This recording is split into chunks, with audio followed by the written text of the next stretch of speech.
Ang pangatlo po nating pattern ay verb plain form pa rin po, susundan ng noun, particle wa, tapos po susundan siya ng i-adjective at na-adjective. Ito po yung gagamitin nating pang-comment po sa noun. Dito po sa noun na to, anong masasabi po natin? Dito po natin siya ilalagay. At lalagyan po natin ng des sa dulo or po. Example po tayo. Ang bahay na gusto kong bilhin ay malaki at maganda po. Ang pagta-translate po natin ito, katulad din po sa pattern number 2. Hahanapin natin yung I. Ito po yung I natin. Ibig sabihin, dito po tayo mag-i-start. Yung bilhin, nagkaroon siya ng salitang gusto. Gustong bilhin or gusto kong bilhin. Magkakaroon tayo ng tie form. Ang gustong bilhin ay kaitai. Kaitai des. Kaya lang, naka-plain form, kaya wala tayong des. Tapos po, ang ating noun ay bahay. Ang bahay ay uchi. Ito na po yung noun natin. Tapos, susundan natin ang particle wa. Ito po yun. Ang masasabi natin, malaki at maganda po. Ang ibig sabihin ng malaki ay oki. Kaya lang po, mayroon tayong at. Ang at ng i-adjective, tatanggalin ang i, papalitan siya ng kute. Tapos, ilalagay na natin yung sunod. Maganda, kireides. Basahin po natin. Kaitai uchiwa okikote kireides. Ngayon po, kung gusto mong ilagay yung salitang gusto kong, yung ikaw, pwede po dito sa unahan. Magiging watashi ga kaitai uchiwa okikote kireides. Ang bahay na gusto kong bilhin ay malaki at maganda po. Ang next example natin ay kahapon ang movie na pinanood ay interesting po. Nandito yung ay. Dahil po mayroon tayong adverb of time, ilalagay po natin ito sa unahan. Ang adverb time ay lagi pong nasa unahan. Kino. Tapos, start na po tayo dito. Ang pinanood, ito po ay past tense. Ang pinanood or nanood ay mimashita. Group 2 yon, kaya magiging mita. Mita. Tapos yung movie ay ega. Ito ang ating noun. Mita, ega. Tapos particle wa. Ang masasabi natin ay interesting po. Dahil kahapon nangyari, yung adjective natin, gagawin po nating past tense. Ang interesting ay omoshiroides. Ang past tense niya, omoshirokata. Tinanggal ang i, nilagay ang formula na kata. Para maging magalang, lagyan natin ng des. Basahin po natin. Kino, mita, ega wa, omoshirokata des. Ngayon po, kung gusto mong ilagay yung salitang watashi, isulat po natin. Halimbawa po, sinabi mo, watashi ga. Kino, watashi ga, mita, ega wa, omoshirokata des. Pananong po tayo, ang hotel na tinuluyan mo sa Davao ay kumusta po? Nandito po yung particle nating ay. Unahin po natin yung Davao.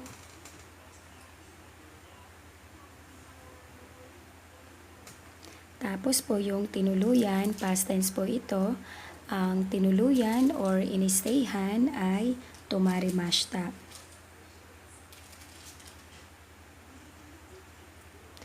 Ang tumarimashita, gagawin po natin itong plain form. Ang plain form po nito ay nakay ta form. Tapos, kikilalanin natin ito kung group 1, group 2, or group 3. Ito po ay group 1 kasi naka-i-line. Tatanggalin po natin ito. Ang kapalit niya ay nasa grupo ng ichiri, ichirita, chisaitsu, ata, tomata. Tapos po, dahil sa lugar tayo nag-stay, sa lugar na yon, sa Davao, ang particle natin ay particle de. Ilagay na po natin yung tomata. Davao de, tomata. Tapos yung noun natin, hotel, hoteru.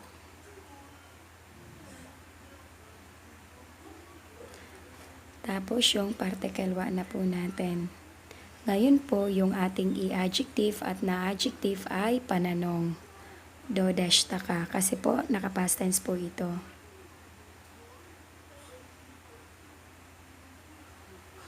Basahin po natin. Dabaw de tumatahutero wa dodeshta ka. Ang pananong na dodeshta ka, ang magiging sagot nyo pwedeng i-adjective or na-adjective. Halimbawa po, ang sagot natin ay totemo yokata at des. Totemo yokata des. Sobrang okay or sobrang ayos or sobrang ganda po. Ang pang-apat po nating sentence pattern ay modifying clause. Ito po yung ating verb plain form pa rin. Susundan siya ng noun. Tapos particle o na po tayo ngayon. At ang dulo po ay verb. Sa isang sentence, mayroon po tayong dalawang verb na lalabas.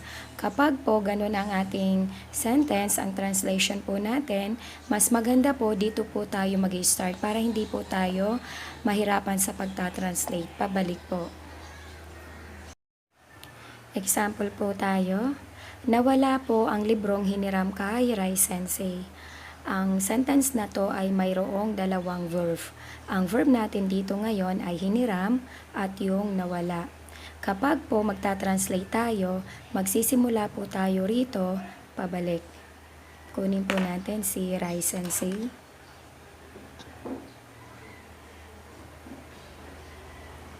Ang particle po ng taong hihiraman natin or hiniraman ay particle ni.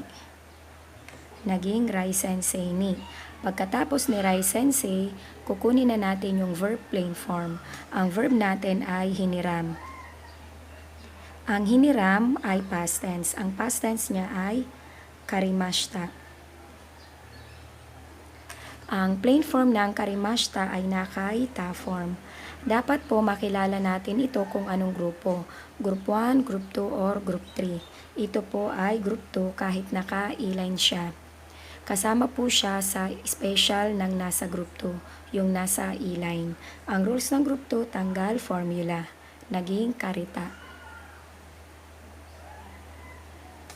After po ng verb plain form, kukunin na natin yung noun. Ang noun natin ay libro. After ng noun, maglalagay tayo ng particle o kasi ang kasunod niya ay verb. Ang verb natin ay nawala. Ang ibig sabihin po ng nawala, ito po ay past tense na nakushimashita. Yung dulo natin, hindi naman kailangan gawin pang plain form. Pero kung gusto mong i-plain form or polite form, nasa sa inyo naman po yun. Basahin po natin. Rai Sensei ni karitahon o nakushimashita. Ang pagta-translate po nito, pabalik din po. Nawala ang librong hiniram kay Rai Sensei. Ngayon po, kung gusto nyong ilagay yung watashi ga dito sa unahan, okay lang. Magiging watashi ga Rai Sensei ni karitahon o nakushimashita.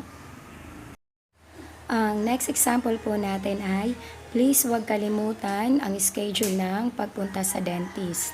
Pabaliktad po tayong magta-translate. Ang verb po natin dito ay pagpunta or pupunta at yung kalimutan. Kunin na po natin yung dentist. Ang dentist po ay haisha. Dahil pupunta tayo sa dentist, ang particle natin ay ni. Ngayon po, ang verb plain form natin ay manggagaling sa pagpunta or pupunta.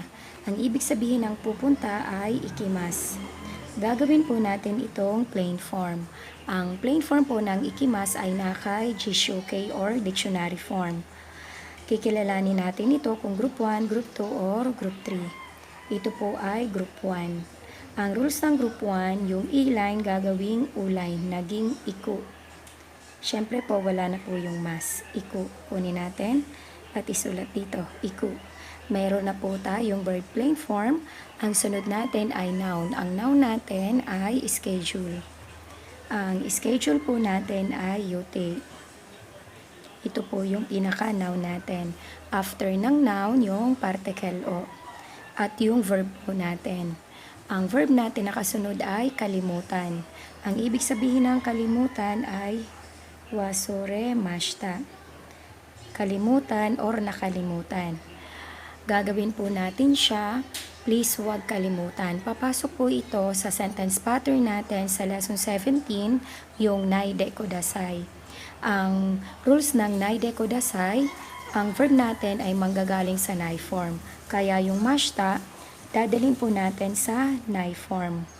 Kikilalanin natin ito kung group 1, group 2, or group 3.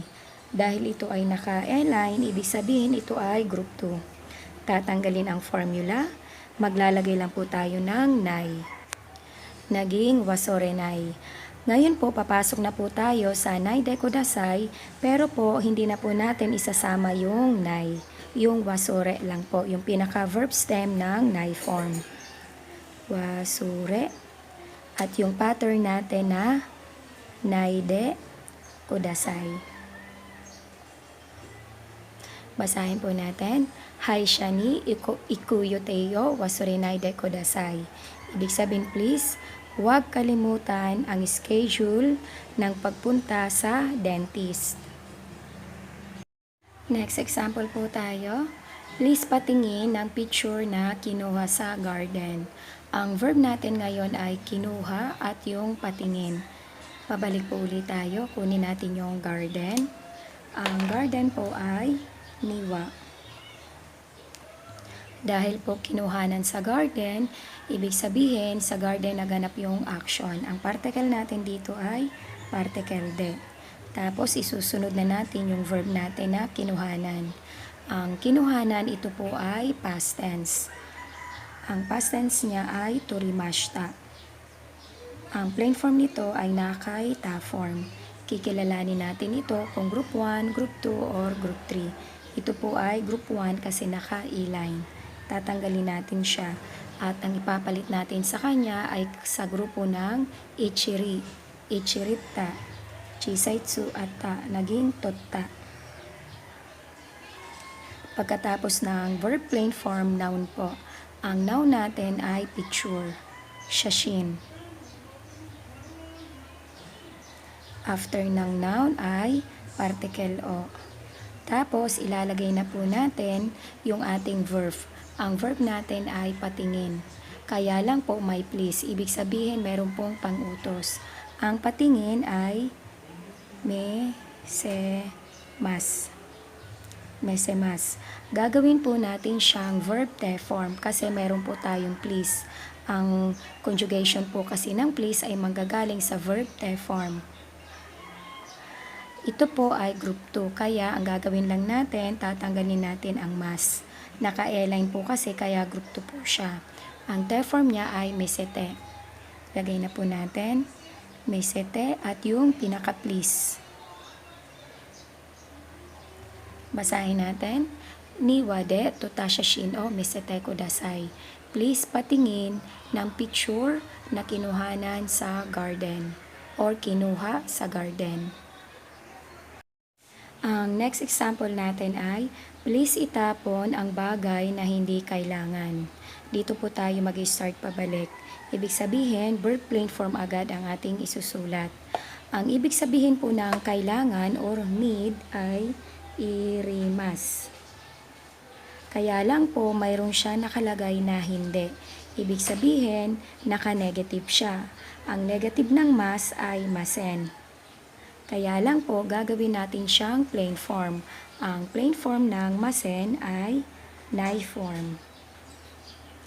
Kikilalanin po natin itong iri kung ito ay group 1, group 2, or group 3. Ito po ay group 1 kasi naka-e-line. Ang rules ng group 1, papunta kay nai form, yung e-line gagawing a-line, magiging ra. Magiging iranay. Iranay. Isulat po natin. Iranay. Kapag sinabing iranay, hindi kailangan or no need. Tapos yung noun natin ay bagay. Sa Nihongo ay mono. Ito yung noun natin. Tapos lagay natin yung particle o. Yung verb natin ay itapon. Ang itapon ay sotemas. Sotemas itapon, kaya lang mayroon siyang please. Ibig sabihin, gagawin natin itong verb te form. Ang sotemas, ito ay group 2. Kaya tanggal mas lang tayo. Ang kalalabasan, naging sotete. Sulat po natin. Sotete. Tapos yung please na kudasai. Basahin po natin. Iranay mo noo sotete kudasai. Please itapon ang bagay na hindi kailangan. Confirmative question po tayo. Kilala mo ba ang taong nakaupo sa tabi ni Jonah? Ang unahin po natin ay si Jonah. Tapos sang.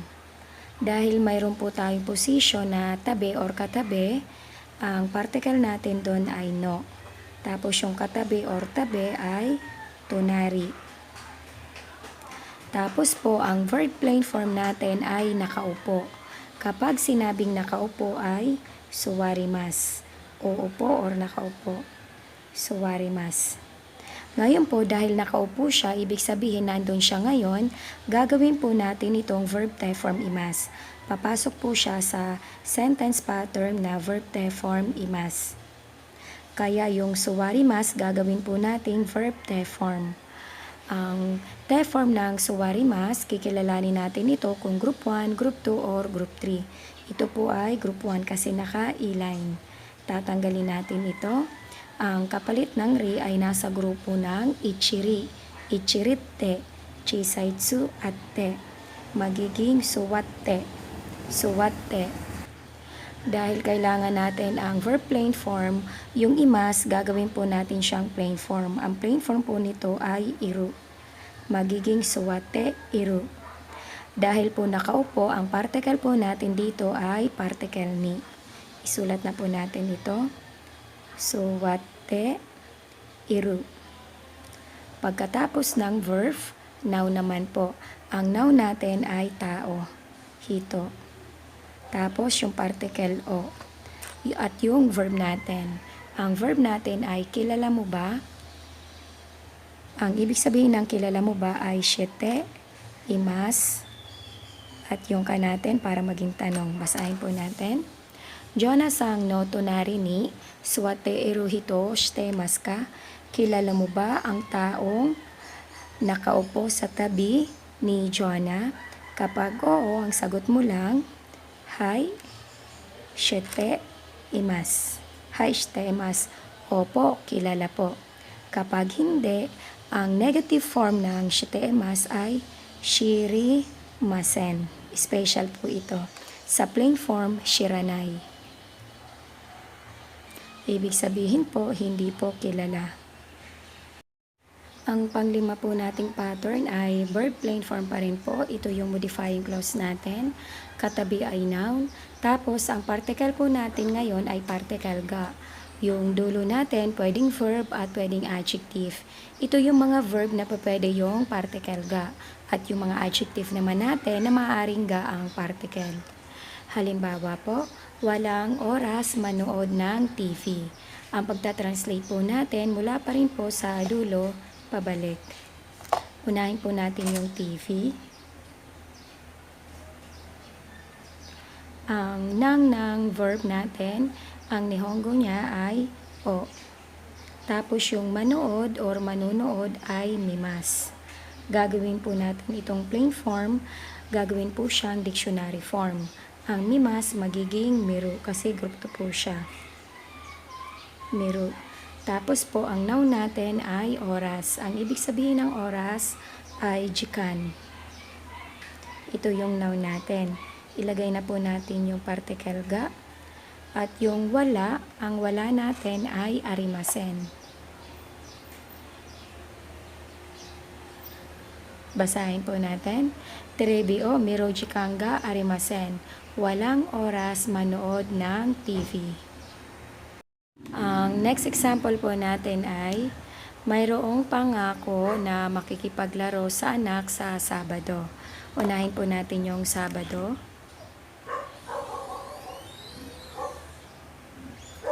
Yung Sabado po, gawin po nating topic. Lagyan natin ang particle wa. Tapos po, ilagay natin yung anak. Ang anak po ay kodomo. Kung sino po yung kalaro mo, kasama mong kalaro, ang particle doon ay particle to. Tapos, hahanapin natin yung verb at gagawin nating plain form. Ang verb natin ay makikipaglaro. Ito yung asubimas. Gagawin po natin siyang plain form. Ang plain form ng asubimas ay naka dictionary form. Kikilalanin natin ito kung group 1, group 2, or group 3. Ito po ay group 1 kasi naka-e-line. Ang rules ng group 1, ang e-line ay papalitan ng u-line. Magiging asobo. Tapos yung noun natin ay pangako. Ang pangako po ay yakusoku. Tapos particle ga na po tayo. At yung verb natin ay mayroon. Ang mayroon ay arimas. Basahin po natin. Doyobi wa kodomo to asobu yakusoku ga arimas. Mayroong pangako na makikipaglaro sa anak sa Sabado. Or ang translation nyo, dahil may adverb time, pwedeng mauna to. Sa Sabado ay mayroong pangako na makikipaglaro sa anak. Ang next example po natin ay adjective. Basahin po natin ito. Gusto ko ang bahay na mayroong garden. Unahin po natin yung garden. Niwa. Dahil mayroon, ang particle natin ay particle ga. Ang mayroon po, ang ibig sabihin niyan ay arimas. Gagawin po natin itong plain form. Ang plain form niya nakay dictionary form. Ang arimas po, ito po ay group 1. Ang rules ng group 1, yung e-line, papalitan po ng u-line. Magiging aru. Tapos yung noun natin ay bahay. Uchi. Ilagay na po natin yung particle ga. Tapos ang adjective natin, yung gusto. Yung gusto po, ito po yung want. Hoshi. Basahin po natin. Niwa ga aruuchi ga hoshi desu. Gusto ko ang bahay na mayroong garden. Next example po natin. Gusto ko ang pag-sport sa labas. Unahin natin yung labas. Soto. Dahil po sa labas tayo mag-sports, ang particle ng soto ay de. Tapos yung sports po, ito po ay group 3. Wala na pong ibang verb ito kung hindi po yung shimas. Yung shimas po, gagawin po natin dictionary form. Ang shimas po, kapag dinila sa dictionary form, tatanggalin po lahat ito. Ang kapalit niya ay suru. Suru. Ito na po yung verb natin. Tapos yung sports na po. Ito po yung pinaka-noun natin. Tapos ilagay na po natin yung particle ga. Tapos yung gusto or like na ski. Basahin po natin. Soto de surusupotsu ga ski desu. Gusto ko ang pag-sports sa labas. Ang pang-anim po nating sentence pattern ay verb plain form. Susundan po siya ulit ng noun. Tapos particle at verb. Kanina po yung particle ga po natin sa sentence pattern number 5, ginamit po ito natin sa mga fixed particle ga na verb at adjective. Dito naman po, yung particle na ilalagay nyo po rito, depende po kung ano po yung ilalagay nyong verb. Example po tayo. Gusto kong pumunta sa restaurant na pinagtatrabahuhan ng younger brother ko. Ang pagtatranslate po, mula pa rin po dito sa dulo at pabalik. Kunin natin yung younger brother. Uto-uto. Tapos, ang particle ng younger brother natin, dahil siya yung magiging subject natin, particle ga. Tapos po, ang kasunod natin ay pinagtatrabahuhan. Ibig sabihin, habitual. Papasok po tayo sa sentence pattern na verb te form imas. Ang ibig sabihin ng work ay hatarakimasu.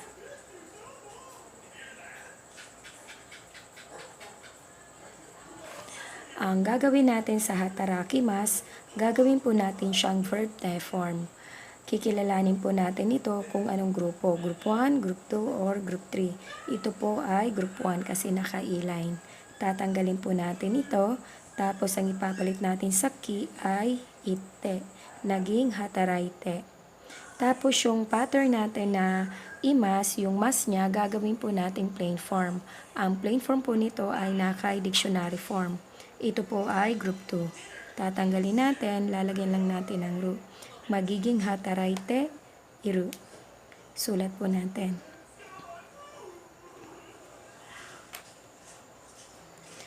Ito na po yung verb natin na plain form. Ang kasunod ay noun. Ang noun natin ay restaurant.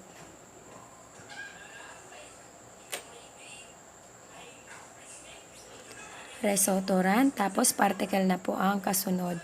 Dahil po ang kasunod pong verb ay pupunta or pumunta, o kaya mayroon tayo ditong salitang gusto kong pumunta, ang particle na ilalagay natin is particle e.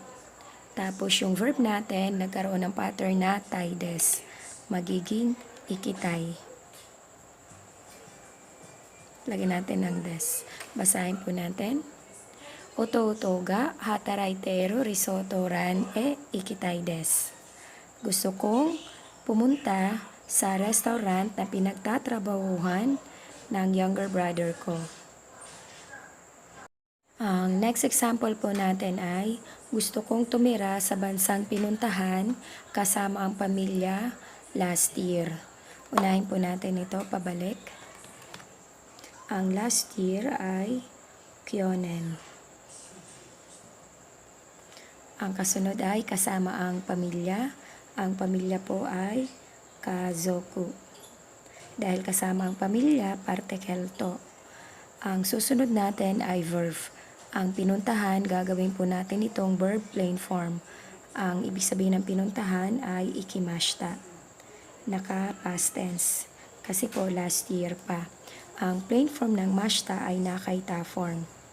Ang ikimashita, kikilalanin natin ito kung Group 1, Group 2, or Group 3. Ito po ay Group 1. Ang ikimashita po, ito po ay special ng Group 1. Pagdating kay ta form, magiging ita na po ito. Ita mismo. Pagkatapos, yung noun natin, ang bansa, ang ating noun, kuni. Pagkatapos po, particle. Ang verb natin ay tumira. Gusto kong tumira. Ang mas form niya ay sumimas. Gagawin natin ngayong tie form kasi meron po tayong gusto. Kung saan mo gustong tumira o kung saan ka nakatira, ang particle nun ay particle ni. Ang sumimas, gagawin natin sumitay des. Basahin po natin.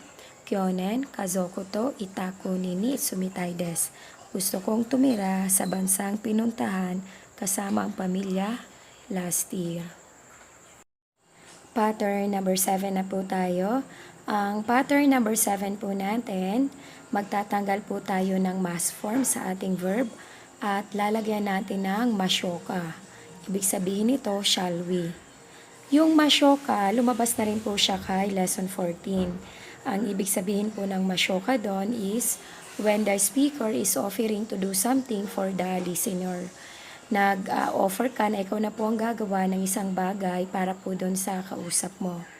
Ang masyoka po dito sa lesson 22, ang ibig sabihin naman, when the speaker is suggesting to the listener that they do something together. Nagsasuggest ka po sa kausap mo na gagawin nyo yung isang bagay na magkasama po kayo. Yun po ang ibig sabihin ng masyoka dito kay lesson 22. Example po tayo, basahin po natin ito. Issue ni Kairi Masyoka, tara sama na tayong umuwi. Nagsasuggest ka po na magkasama na kayong umuwi. Yung Kairi po dito, ito po yung Kairi Mas. Tinanggal yung mas, naging Kairi Masyoka. Next po, ashta doko ni ay masyoka. Ibig sabihin bukas, saan tayo magkikita? Nagsasuggest ka po na kung saan kayo magkikitang lugar bukas. Next example po natin ay, Hirogohan no tabi masyoka, kain tayo ng tanghalian. Next po, Ikimasyo ka. Punta tayo. Next example po natin ay, Nani o tabimasyo ka? Anong kakainin natin? Halimbawa, ang sagot mo ay, ramen o tabimasyo. Let's eat ramen or kain tayo ng ramen.